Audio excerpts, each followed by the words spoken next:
Welcome back to Crazy Horse Chronicles, the show where we dig past the legends to find the dirt underneath. I'm Jessie.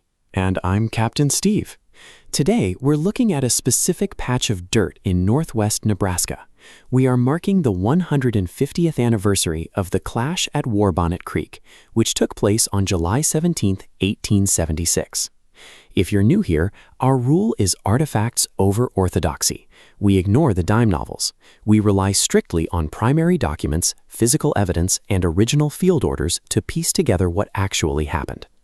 To do that, we should mention that Jessie and I are AI avatars, and this production uses AI tools to help visualize the past.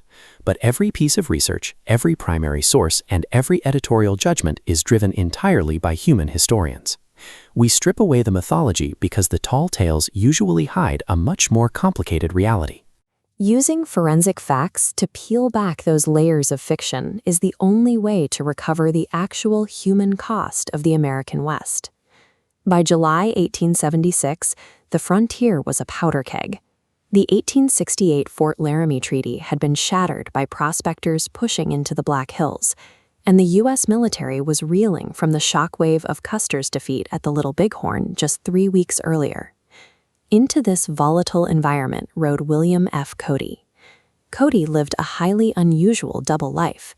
For half the year, he was a capable working scout for the 5th Cavalry.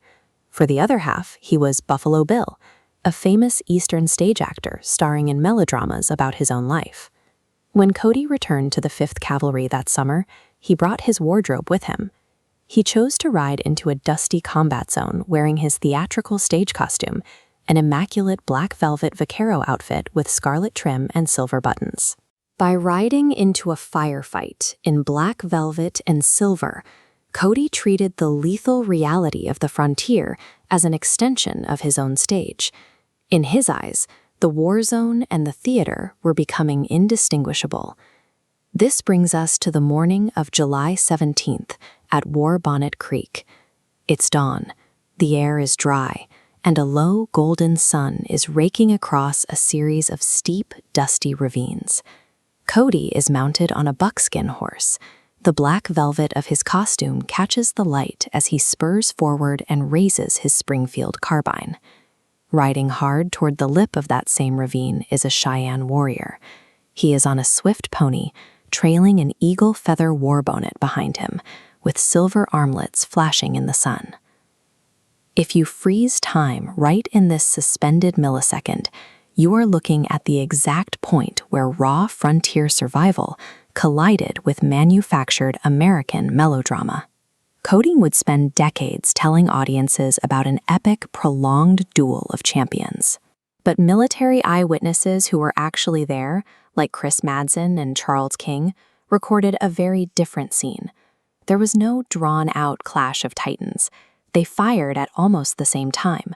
The warrior's shot missed. Cody's shot hit the warrior's horse, sending both riders tumbling. Cody recovered first, fired again, and killed the young man in a brief, chaotic act of violence. Unfreezing the narrative means we must address the aftermath. The man who fell in the Nebraska dust was a human being with a family and a history. His true name was Hay-o-wei. For over a century, he has been called Yellow Hand due to a careless mistranslation. Hay-o-wei actually translates to yellow hair, a name he earned after taking a blonde scalp in a previous battle. History would end up recording every last stitch of the killer's velvet costume in exhaustive detail. Meanwhile, the human being who died was stripped of his name in the official record, left to serve as an anonymous prop in the story of his own death. If you value forensic history over tall tales, make sure to subscribe and ring the bell. You can also check the description for our companion episode and links to our primary sources. By the fall of 1876, Cody was off the plains. He was standing on a gaslit stage in the east, performing a new play that reenacted his fight with Hay-o-wei for a paying audience. He didn't rely on replica costumes for his act. Cody brought pieces of the battlefield with him, utilizing Hay-o-wei's actual scalp and his eagle feather warbonnet as physical props in the play. The frontier was being processed for mass consumption in real time. When a victim's actual remains became stage props, the commodification of the American West was finalized. In 1883, Cody launched Buffalo Bill's Wild West show. This venture exported his localized stage plays to a global audience, cementing a romanticized image of the American West. By feeding audiences a narrative of pure entertainment, Cody's show actively overwrote the reality of the Plains Indians and the treaties broken by the U.S. government. A moment of wonder. The man who had paraded a scalp on stage would later become a vocal advocate for Native American rights, expressing regret over both the violence of his youth and the embellishments that built his empire. If a nation's history is predominantly written and exported by its entertainers, is it ever possible to fully separate the historical man from the myth, or the tragedy from the theater? Keep questioning the baseline.